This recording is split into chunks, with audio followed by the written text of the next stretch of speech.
지난주에는 비가 너무 많이 와서 너무 힘들었습니다. 지금도 계속해서 이렇게 어려움을 겪는 분도 있는데 제가 아는 형님 이제 CCC 간사셔라 이렇게 아이들 데리고 이렇게 봉사활동을 하는데 신천지에서 200명을 끝날 때까지 풀더라고요. 우리는 뭐하고 있나라는 생각이 들어요. 신천지들이 그렇게 선한 일을 많이 하죠. 우리가 따라갈 수가 없어요. 그 사람들도 또 말도 잘 들어요. 말 한마디는 탁탁 참죠. 요즘 교인들은 말을 잘 안 듣지만 이단에서 말을 잘 듣는 거죠. 우리가 지난주에는 작지만 떡을 해서 떡을 좀 돌리긴 했지만 그거 미약합니다. 그래서 성당교에서 이번 주에서 광고를 해서 사람들을 좀 수배를 해서 사겠다고 얘기를 안 목사님 말씀하셨는데 그래서 모르겠어요. 큰 교회니까 그렇게 하지만 작은 교회도 작은 교회 나름대로 할 수 있는 일은 해야 되지 않나라는 생각을 해봅니다. 여러분들 우리가 성경을 보면 성경에서 이렇게 전체적인 내용이 뭐라고 생각하십니까? 한국교회에서 가르쳤던 거 사랑은혜죠? 네, 아주 잘 가르쳤어요. 사랑은혜. 그래서 하나님은 사랑이시다. 틀린 얘기는 아니죠. 하나님 사랑이시고 하나님은 사랑이시다라는 구절이 있죠. 하나님 은혜십니다. 맞습니다. 하나님 궁극적인 것을 예수 그리스도를 통해서 우리를 구원하시고 사랑하시고 구원하시는 목적입니다. 그런데 우리가 그 전에 나눌 게 있습니다. 하나님은 먼저 죄에 대해서 말씀하셨고요. 심판에 대해서 말씀하셨고 그다음에 구원입니다. 앞에 건 다 빼뜨리고 하나님은 사랑이시다, 은혜시다라고 강조한 나머지 한국계 많은 사람들은 무조건 하나님을 사랑으로만 표현합니다. 절대 그렇지 않다는 여러분 염두에 두셔야 됩니다. 하나님 공의 하나님이시고 심판 하나님이십니다.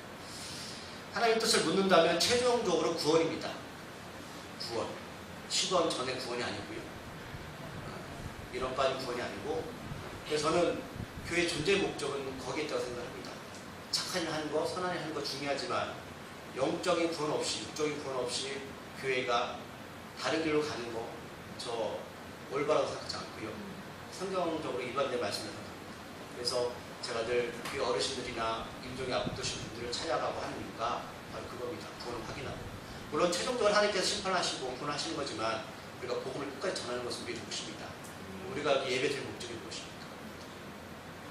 구원받기 위해서 우리가 하나님의 말씀을 듣고 우리의 삶을 조정하고 나가는 것이 우리의 몫입니다. 우리가 이 땅에서 아무리 많은 복을 받을지라도 최종적으로 하나님 앞에서 구원받지 못한다면 그것만큼 불쌍한 사람 없습니다. 아까 우리가 찬양 불렀던 것, 세상 부귀영화, 세상 일들 우리가 거기에 관심 두지 않고 살아가는 것은 바로 저는 거기에 있다고 생각합니다. 몰라요. 제 개인적인 신앙 고백입니다. 저 다 포기했습니다. 저 세상 나 별로 없습니다. 강조하지만 또 정말 저 재미없게 살아가는 인생이고 저 세상에 어떤 많은 것을 준다 할지라도 저 거기에 대해서 그렇게 마음 좋지 않습니다. 물론 이렇게 제가 강하게 말씀드리는 것은 제가 자신있게 말씀드리는 게 아니라 가장 귀한 것이 무엇인지 알기 때문에 우리가 나누고 싶어서 오늘 이렇게 말씀을 먼저 드리는 거고 오늘 본문과도 연관이 되어 있거든요. 오늘 본문에 보면 3명의 남자가 등장을 합니다. 나중에 바울이라고 불리우는 사울이라는 사람하고 그 다음에 스데반, 빌립입니다. 자, 3사람의 공통점이 있는데 이들은 한 번도 예수님을 본 사람이 아닙니다. 사도들만 12명의 제자만 주님을 직접 보았고 부활을 보았습니다. 바울도 여러분 예수님을 직접 보지 못했습니다. 부활도 보지 못했습니다. 스데반도 마찬가지고 빌립도 마찬가지입니다. 그리고 사도 바울 빼고는 빌립이나 스데반은 다 평신도 빌립, 그러니까 집사입니다. 직분이었어요. 그들은 사도가 아닙니다. 그런데 오늘 사도행전을 8장을 읽으면 놀라운 사실은 뭐냐면 이 둘을 통해서 예루살렘 밖으로 복음이 전해지기 시작했다는 겁니다. 저는 이 본문을 보면서 하나님의 마음을 읽었습니다. 하나님은 어떤 직분자나 목사나 또는 오래 믿은 사람을 쓰시는 게 아니라 하나님께 헌신하겠다고 마음먹은 그 평신도 사역을 쓴다는 겁니다. 집사라는 것은 여러분들 어떻게 생각하십니까? 집사 그러면 너무 쉽게 생각하는 사람들 그냥 1년 정도 다니면 교회에서 그냥 주는 거고 아무것도 안 어쨌든 그런데 오늘 제가 말씀드릴 거지만 집사는 성경적인 근거에 보면 그렇게 쉽게 주어지지 않았습니다. 말씀드릴 거예요. 오늘 배경은요. 사도행전 1장 8절부터 시작됩니다. 주님은 자신의 제자들에게 이렇게 말씀하셨습니다. 너희들 권능을 받아 성령을 통해서 권능을 받고 예루살렘과 온 유대와 사마리아 땅끝까지 이르러서 내 증인이 되라는 지상과제 명령을 내리십니다. 1장 8절에서. 그러니까 주님이 부활하시고 승천하시기 전에 하셨던 유언 같은 말씀입니다. 내가 이제 하나님 나라 갈 텐데 너희들이 이 땅에서 할 일이 있어. 바로 복음을 전해야 됩니다. 우리가 성령을 받는 것, 구원받는 목적이 여기 있습니다. 최종적으로는 뭐예요? 복음을 전하는 겁니다. 땅까지 이런 복음을 전하는 것이 우리의 사명입니다. 하지만 사람들은 본래 본질적으로 안주하기를 좋아하고 편안한 걸 좋아합니다. 그래서 사람들은 큰 교회에서 작은 교회 안 가는 이유가 뭐예요? 큰 교회가 좋거든요. 안주하는 겁니다. 그런데 하나님은 그걸 싫어하십니다. 이들도 마찬가지였습니다. 복음을 들었고 하나님의 명령을 들었음에도 불구하고 너희들 흩어져야 되라고 말씀하셨어요. 그런데 이들이 흩어졌을까요? 흩어지지 않았어요. 왜요? 예루살렘을 떠나면 고향 땅을 떠나야 되고 가족을 떠나야 됩니다. 그리고 나가서 복음을 전하면 핍박이 옵니다. 그걸 말하지 않아도 다 느끼는 겁니다. 그래서 이들이 그것을 알고 있기 때문에 예루살렘을 떠나지 않습니다. 그래서 하나님께서 오늘 8장에서 하나님의 방법을 취하십니다. 어떤 방법을 취하시는지 아십니까? 평신도 집사 스데반을 순교시킵니다. 이게 하나님의 방법입니다. 그런데 스데반 입장에서는 굉장히 괴로운 일이죠. 그럼 생각해 보세요. 하나님의 복음을 위해서 내가 죽어야 된다면 그걸 누가 감당하겠습니까? 저도 싫습니다. 그런데 하나님께서 이렇게 강압적으로 하시는 이유가 뭐냐면 이렇게 하지 않으면 주님의 제자들이 명령을 듣고 흩어지지 않습니다. 이게 하나님의 방법입니다. 때로는 우리들이 인생을 살아가면서 하나님의 뜻 가운데 살아가겠다고 얘기하고 때로는 그렇게 기도도 하고 때로는 은혜도 받고 합니다. 그런데 실제로 행동을 취하려고 하면 두렵죠. 두렵습니다. 우리 김영하 선생님처럼 피자 가서 복음을 전해야 되고 그런 사명은 우리가 다 해야 되는 거예요. 원래. 그렇죠? 그런데 그분이 대표로 하시는 겁니다. 우리는 알고 있지만 가지 못해요. 그 하나의 방법이 이렇게 강압적으로 미실 때가 있다는 겁니다. 저도 마찬가지입니다. 저 개척하기 싫었습니다. 저도 기성교회 가서 물론 뽑아주진 않았지만 기성교회 가서 저도 편하게 목회하고 싶었어요. 그냥 설교만 하고 신방만 다니고 싶었어요. 멋지지 않습니까? 멋지지 않나요? 설교만 준비하고 신방만 다니는 겁니다. 그럼 성도들하고 부딪힐 일도 없고 작은 일을 미안할 필요 없습니다. 그런데 제 뜻과는 관계 하나님께서 인도하셨어요. 여러분도 마찬가지입니다. 여러분들 큰 교회 가면 이렇게 봉사할 필요 없습니다. 주일 가서 멋들어지게 예배 드리고 그냥 뭐 어떤 세미나나 이런 거 하면 가서 한번 들어주고 이게 편하지 않습니까? 근데 하나님께서 물론 그것도 감사한 일이긴 하지만 때로는 하나님의 사람들은 그렇게 두지 않는다는 것을 우리가 8장에서 볼 수 있습니다. 하나님의 사람은 어떻게 해요? 하나님이 들들 볶아요. 왜요? 영적으로 살아있으려면 우리가 깨어있어야 하기 때문에 하나님의 관계 속에서 우리는 편안한 가운데 유지할 수가 없음을 우리는 성경을 통해서 분명하게 우리들에게 권면하고 있습니다. 그런데 오늘 스데반이 순교할 때 오늘 말씀 사도행전 앞에 있는 구절입니다. 7장 59절 60절 보면 스데반이 참 희한하게 죽습니다.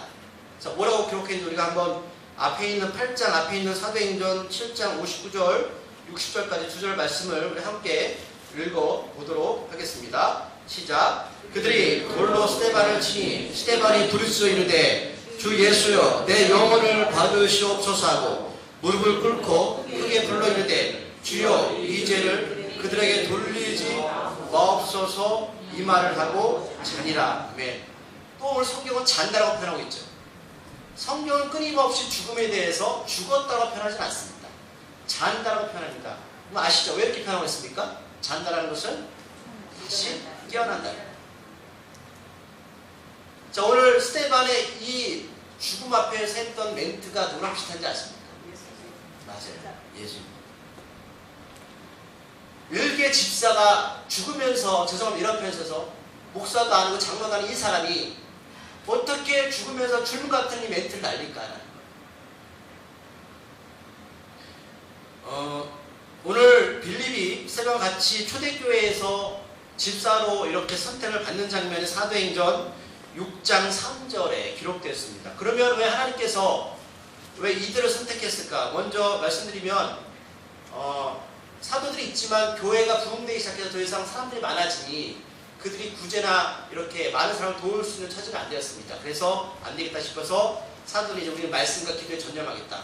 이제 사람들을 뽑아서 일꾼을 세워서 그들한테 교회를 맡기겠다고 생각을 합니다. 그렇다면 그 수많은 사람들 중에 하나님께서 어떤 사람을 집사로 뽑았을까라는 그런 기준이 오늘 성경 195쪽 사도행전 6장 3절에 우리 기록되어 있는데요. 우리가 그 말씀을 좀 보도록 하겠습니다. 사도행전 6장 3절 말씀입니다. 찾으셨습니까? 네. 자, 집사를 뽑는 기준입니다. 읽어보겠습니다. 시작. 형제들아, 너희 가운데서 성령과 지혜가 충만하여 칭찬받는 사람 7을 택하라. 아멘. 자, 오늘 하나님께서 교회 안에서 집사를 뽑는 기준이 3가지 나타나 있습니다. 첫 번째, 성령을 받은 사람입니다. 쉽게 말하면 성령을 받았다는 것을 회개하고 제산받고 성령을 받는 선물을 주셨다고 말씀하셨죠? 구원받은 사람입니다. 우리 다 구원받은 거 아닙니까? 그렇지 않습니다. 그렇지 않습니다. 하나님은 예수를 영접한 사람, 구원받은 사람, 성령 받은 사람을 첫 번째 조건으로 집사 직분을 주었습니다. 근데 요즘 교회에서 이렇게 집사 직분을 줄 때 그걸 확인합니까? 안 하죠. 두 번째는 뭐냐면 지혜가 충만한 사람입니다. 왜 지혜가 필요할까요? 교회에서 일을 하다 보면 여러 가지 문제가 터질 수 있습니다. 먼저 믿는 사람, 나중 믿는 사람, 믿음 있는 사람, 없는 사람, 부자인 사람, 가난한 사람, 많이 배운 사람, 못 배운 사람, 충돌이 날 수밖에 없겠죠. 그럼 이런 분쟁을 누가 해결할까요?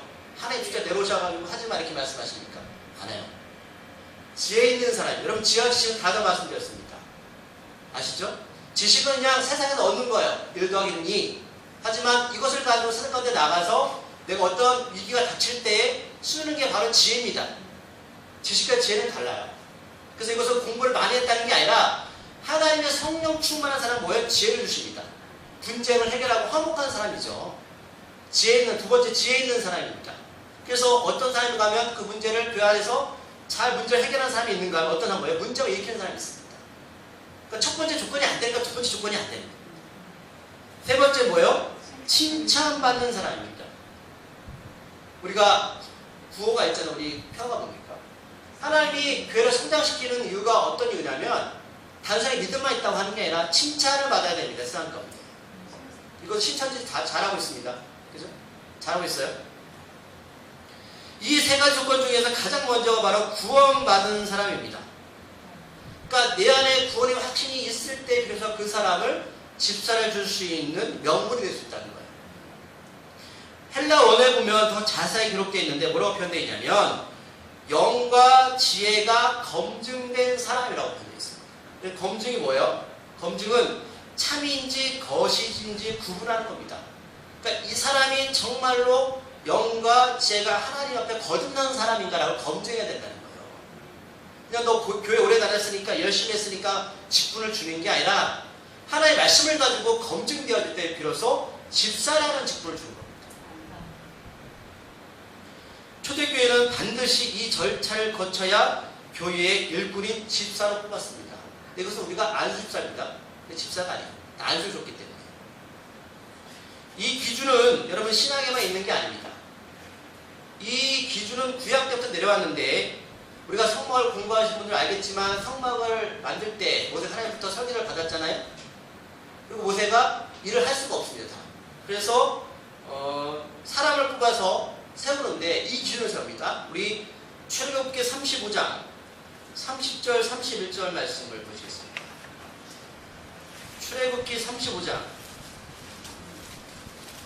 구약 137쪽에 기록되어 있습니다. 출애굽기 35장 30절 31절 말씀. 이제 모세가 하나님의 명령을 듣고 하나님의 거룩한 성전을 이 땅 위에 세울 때에 사람을 뽑을 때 기준입니다. 30절 31절 찾으셨나요? 35장입니다. 우리 다 같이 읽어보겠습니다. 시작.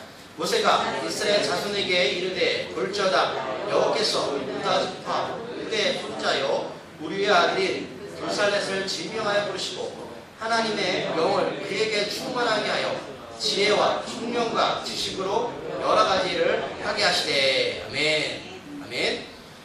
30절 후반절에서 지명하여 불렀다는 것은 이거는 사람이 부른 게 아닙니다. 하나님이 콜링하신 겁니다. 하나님의 일은 하나님이 하는 게 빠르겠죠. 하지만 하나님은 사람한테 일을 시키시는데 하나님이 직접 선택해서 그 일을 맡기신다는 겁니다. 자, 일의 주체는 그렇기 때문에 내가 아니라 하나님이십니다. 근데 오늘 여기도 지명된 사람의 조건 중에 첫째가 뭡니까? 하나님의 영이 충만한 사람입니다. 물론 구약에서는 성령이라는 말이 없습니다. 하나님의 영이라고 말합니다. Holy Spirit, 거룩한 영. 신약도 똑같은 이야기를 합니다. 그게 성령이 바로 하나님 영입니다. 성령이 바로 충만한 사람이 뭐예요? 구원받은 사람입니다. 첫 번째 조건. 그러니까 지금 신약에서 사도행전에서 복음을 접하기 전에 집사를 세웠던 이 근거는 갑자기 생긴 게 아니고 구약 때부터 하나님이 성막, 이 하나님의 나라를 이루게 하는 이 교회를 주실 때에 그 교회를 세울 때 집사를 주었던, 일꾼을 세웠던 기준이 똑같습니다. 그리고 둘째 뭐예요? 지혜와 총명과 지식이 있어서 하나님의 일을 할 수 있는 사람입니다. 그러니까 교회 여러분 지혜 있는 사람 돼야 돼요. 하나님의 사람을 세울 때는 과거나 현재나 동일합니다. 그렇지 않겠습니까? 그 중심은 뭐예요? 성령 받은 구원받은 사람입니다. 그러니까 너희들 하나님의 영에 성령의 인도함을 받지 않고서는 하나님의 일을 제대로 할 수 없다는 거예요. 그러니까 신천지 우리 차이는 뭐예요? 그들은 세상 일을 하는 거예요. 좋은 일 많이 해요. 하지만 우리는 우리 일을 하는 게 아니라 하나님 일을 하는 겁니다. 그들에게 복음을 전하기 위해서 착한 일을 하는 거지 착한 일 자체를 멈추는 것은 좋은 일이긴 하지만 생명이 빠져 있습니다. 한국교회가 이토록 어려운 것은 교회를 다니지만 오늘 구약과 신약의 기준처럼 일꾼을 뽑지 않아서 그렇습니다. 저는 동감합니다. 성령이 충만하다는 것은 바울 선생님의 고백처럼 이제 내가 육체 가운데 사는 것은 내가 살아있는 이유는 내가 하나님이 내 안에서 내 삶과 인생을 주장하시기 때문에 사는 것이지 그것이 없다면 난 사는 이유가 없다라고 분명히 고백했습니다. 이제는 내가 말하고 행동하는 모든 것들은 주께서 행하시는 겁니다. 그런데 교회에 좀 다녔다고 열심히 한다고 진정한 회개와 죄사함을 경험하지 못한 사람을 직분제로 세우니 세상의 생각과 지식을 교회로 가지고 와서 일을 하고 그 결과를 뻔하고 세상에서 사는 삶은 우리가 말하지 않아도 그렇게 살아가는 겁니다. 여전히 주님 중심이 아니라 내 중심으로 살고 판단하고 행동합니다. 그러니 우리들이 교회 다니는 사람 왜 저래가 아니라 저분이 정말 예수를 영접한 사람인가를 여러분 분별하셔야 돼요. 교회는 누구나 다 다닐 수 있습니다. 하지만 주님의 제자는 다 될 수 없습니다. 그러기에 세상과 다름없이 그대로 말하고 행동하는 것은 당연한 일입니다. 하지만 성령이 충만한 스데반과 빌립을 통해서 교회 역사는 복음이 비로소 외부로 알려지는 역할을 하기 시작합니다. 놀라운 사실입니다. 오늘 본문 8장 1절이 이렇게 시작됩니다. 스데반이 죽은 그날에 유대인들로부터 예루살렘 교회가 큰 박해를 받게 됩니다. 박해를 인해서 사도들만 예루살렘에 남아있고 나머지 주님의 제자들은 다 예루살렘을 떠나게 됩니다. 사도행전 10장 8절 말씀이 이루어지기 시작합니다. 스데반이 죽은 그날부터 시작합니다. 스데반의 순교가 하나님의 뜻을 이루는 충매자 역할을 하게 됩니다. 주님이 부른 사도가 아니라 집사 스데반이 그 역할을 감당하게 됩니다. 우리들도 신앙생활하다 보면 이들처럼 내가 있는 자리가 좋아서 움직이지 않으려 하지만 하나님께서 강권적으로 어떤 곳으로 모실 때가 있습니다. 이때 사울은 3절에서 어떤 행동을 하냐면 나중에 바울입니다.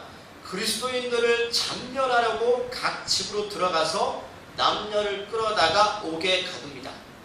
참멸하다 이 뜻을 원해보면 모욕하고 더럽히고 파괴하는 겁니다. 그러니까 이 사울은 예수님 믿는다는 이유만으로 가정으로 들어가서 그 가정을 모욕하고 더럽히고 파괴했습니다. 그러니까 단순히 여러분 예수 믿는다는 것은요 내가 샬롬이라는 평화를 이루기 위해서 믿는 거지만 때로는 우리 안에 뭐가 있어요? 모욕을 당할 때가 있고 더럽힘을 당할 때가 있고 파괴를 당할 수 있음을 성령께서 우리에게 말씀하고 있습니다.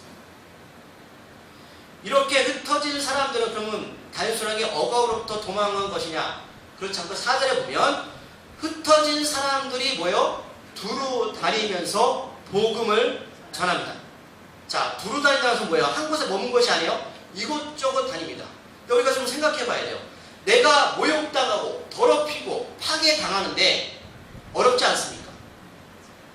그런데 이들의 행동이 재밌다.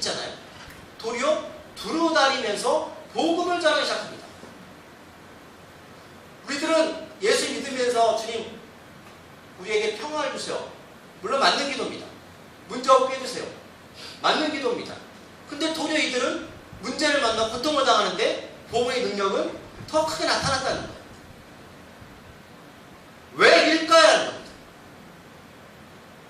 사람들은 교회 다니는 이유, 예수 믿는 이유가 각가지 개인의 문제와 또는 문제를 해결받기 위해서 기도도 하고 열심히 합니다.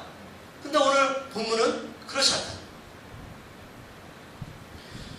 원래 원어에서 4절 앞에 그러나라는 표현 접속사가 빠져 있습니다. 그러니까 3절에서의 사울이 교회를 핍박하였지만 그러나 제자들은 가는 곳마다 두루다니면서 복음을 전했다는 거예요. 그러나 이거 신경 쓰지 않습니다. 내 안에 모욕과 더럽힘과 파괴와 악의들은 복음을 전합니다. 이유는 간단합니다. 그것보다 복음의 가치가 더 큰 거예요. 생명의 가치가 더 큰 겁니다. 이겁니다. 우리들은 내 삶이 평안하고 문제가 없을 때 주님의 일을 할 수 있다고 생각하고 복음을 전할 수 있다고 생각합니다. 하지만 초대교인들은 오히려 세상과는 다른 생각을 가지고 신앙으로 이기는 인생을 살아갔습니다. 그러니까 진정한 평화라는 것은 내 안에 문제하고 삶에 문제가 없을 때에 진정한 평화가 일어나는 것이 아니고요. 성경에서 말하는 진정한 평화는 내가 복음을 전할 때 평화가 생겨날 수 있음을 우리들에게 말씀하고 있습니다. 그러니까 이들이 전했던 복음의 핵심은 5절에서 뭐라고 표현되겠습니까? 무엇을 전했습니까? 5절에서 무엇입니까? 그리스도입니다. 그럼 이 그리스도가 뭐냐는 거죠. 복음과 그리스도의 그 관계가 무엇이냐. 우리가 예수 그리스도라고 수없이 말을 하지만 이 그리스도의 의미가 무엇인지 알아. 우리가 나가 전해야 될 거 아닙니까? 이들은 착하게 살자, 좋은 일 하자를 전한 것이 아니라 예수님이 누구신지를 정확하게 전했다는 겁니다. 여러분 우리가 나가 복음 전할 때 예수님 믿으세요. 이것만으로 부족하다는 거예요. 이들은 그리스도라는 정체성에 대해서 정확한 개념을 가지고 사람들에게 전한 겁니다. 그리스도라는 뜻은 메시아, 기름 부은 자라는 뜻을 가지고 있는데 이 기름 부은 자는, 붓는 자는 구약에서 3가지 역할을 했습니다. 첫 번째는 제사장들입니다. 성막에서 했던 제사장들. 하나님께 이스라엘 백성들 대신해서 성막에서 예배를 드렸던 구별된 사람들이 바로 제사장들인데 이 역할을 감당하려면 먼저 기름 부음을 받아야 됩니다. 두 번째 기름 부음 받은 사람들은 누구냐면 예언자, 선지자들입니다. 하나님의 말씀을 선포하는 사람들이 바로 기름 부음을 받을 때 비로소 나가서 하나님의 말씀을 전할 수 있었어요. 그리고 세 번째는 왕입니다. 이스라엘 왕이 되기 위해서는 제일 먼저 할 일이 뭐냐면 바로 취임식하기 전에 하나님으로부터 기름 부음을 받아야 됩니다. 그러니까 제사장, 예언자, 선지자, 왕들이 구약에서 기름 부은 자들입니다. 그러니까 예수님이 이 3가지 역할을 다 가지고 계신 거예요. 그러면 제사장 역할이 뭐냐면 사람들의 죄 문제를 성막 안에, 성전 안에서 해결해 주는 사람이 바로 제사장입니다. 죄 문제 해결하는. 두 번째, 선지자는 하나님의 말씀을 선포하고 가르치고 그들이 하나님의 뜻 가운데 살아가도록 인도하는 사람이 바로 선지자, 예언자입니다.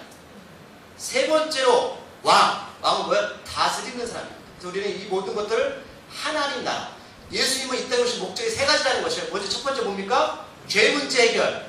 두 번째는 하나님의 말씀을 가르치고 행하고 그들을 인도하는 역할. 세 번째 우리를 왕으로서 다스리는 역할. 이 3가지 역할이 바로 그리스도입니다. 이 그리스도를 주님의 제자들이 두루 다니면서 가르친 거예요. 첫 번째가 죄 문제 해결이죠. 바로 이 3가지 의미를 가진 예수님을 빌립 집사가 백성에게 전하게 되는데 이것이 바로 복음이고 8절에 보니까 이 복음을 받던 사람이 어떤 결과가 나타나게 되죠? 큰 기쁨이 되었다는 겁니다. 돈을 준 것도 아니고요. 문제가 해결받은 것도 아닙니다. 그런데 복음의 능력이 그 가정에 임했을 때 기쁨이 된다. 이런 평안을 어디서 찾으십니까? 내가 무엇인가 열심히 해서 돈을 많이 벌어서 처자식을 부귀영화시키면 우리 가정에 기쁨이 있다. 틀린 이야기는 아닙니다. 하지만 성경에서 말하는 본질적인 기쁨은 뭐냐면 예수 그리스도가 우리 가정에, 우리 교회에 이 3가지 역할이 제대로 수행될 때 이게 기쁨이 된다는 겁니다. 사람들이 진정으로 삶 가운데 평화가 있으려면 예배 가운데 죄 해결을 받아야 되고요. 두 번째로 말씀이 선포될 때 듣고 행함이 있어야 됩니다. 그리고 하나님 나라의 통치를 우리 삶 가운데 나가서 세상 살아갈 때에 하나님의 통치를 받아야 된다는 거예요. 이 세 가지가 우리 안에 있을 때 비로소 기쁨이 있는 것이지 그저 종교적인 현상으로 교회 와서 예배드리고 열심히 하고 여기에서는 큰 기쁨이 있을 수 없음을 성경은 우리에게 지적하고 있습니다. 그렇게 6절에 보면 빌립이 전한 그리스도를 사람들이 듣고 어떤 행동을 보이는지 아십니까? 6절 말씀 오늘 읽어보겠습니다. 8장 6절입니다. 8장 6절 말씀 시작. 우리가 빌립의 말도 듣고 행하는 표적도 보고 한 마음으로 그가 하는 말을 따르더라. 아멘.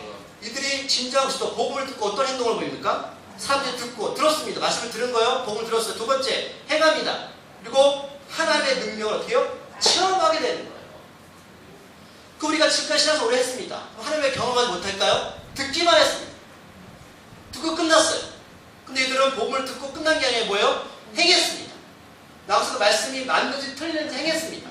그랬더니 하나님의 능력이 그 삶 가운데서 경험하게 된다. 그런데 구체적으로 하나님의 나라를 경험했다고 우리가 말씀드릴 수 있습니다.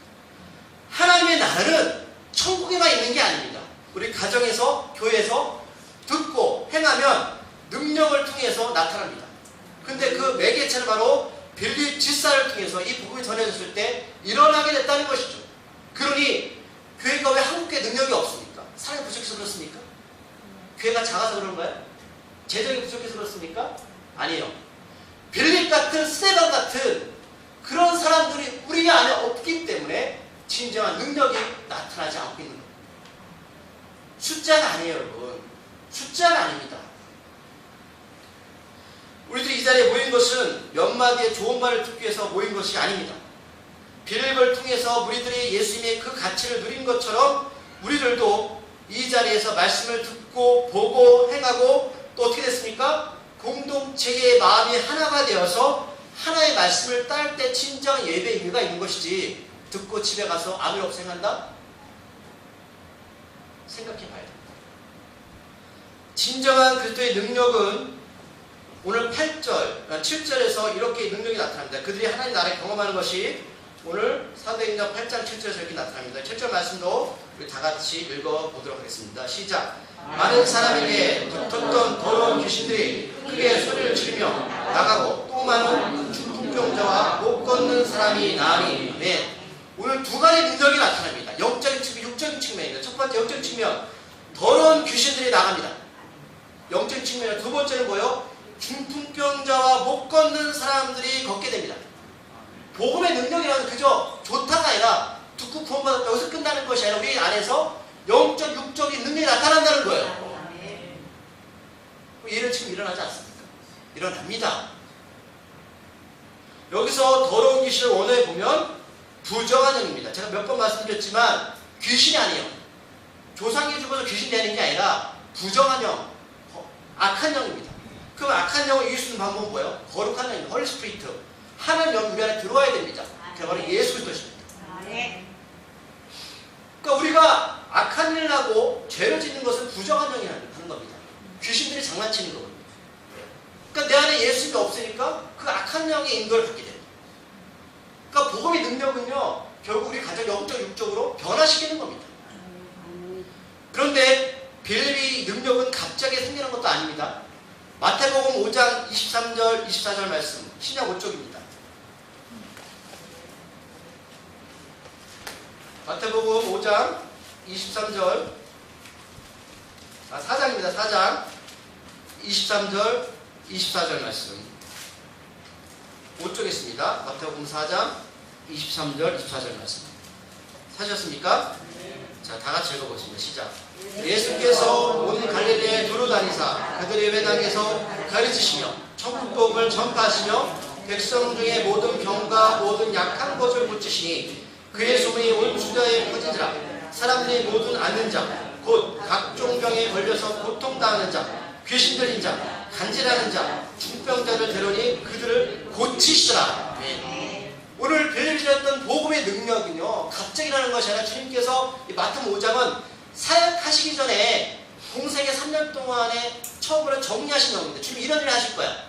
어떤 일입니까? 가르치셨어요. 전파하셨어요. 고치셨어요. 이것도 구역에 있는 말씀이죠. 이게 복음의 능력입니다. 아멘. 근데 주님께서 행하신 일, 주님께 그런 말씀하셨거든요. 제가 이 말씀 보면서 주님 우리들한테 너희들 나보다 더 큰 능력을 나타낸다고 분명히 말씀하셨습니다. 그런데 왜 우리한테 이런 능력이 나타나지 않을까 제가 좀 생각해 봤습니다. 왜 이런 능력이 없을까? 저도 이런 능력이 있었으면 좋겠어요. 그런데 제가 한번 이거 가지고 본문 가지고 설교를 했었는데 마가복음 9장 14절 29절까지 보시면 귀신 들린 아이의 그런 내용이 나옵니다. 어떤 내용이냐면 아들이 귀신 들렸어요. 그래서 아버지가 데려오거든요.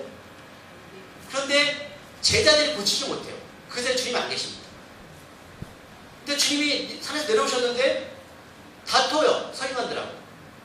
근데 주님이 그 귀신 들린 아이를, 그러니까 부정한 영이 들리는 그 아이를 고치시는데 제자들의 질문을 던집니다. 그랬더니 주님께서 마가복음 9장 29절에서 이런 말씀하시는 장면이 나와요. 일시되 기도 외에 다른 곳으로는 이런 종류가 나갈 수 없느니라. 그럼 다 기도하시잖아요? 기도하다 고침을 받아야 되잖아요. 그럼 차이가 무엇일까라는 거예요. 예수님은 하나님이십니다.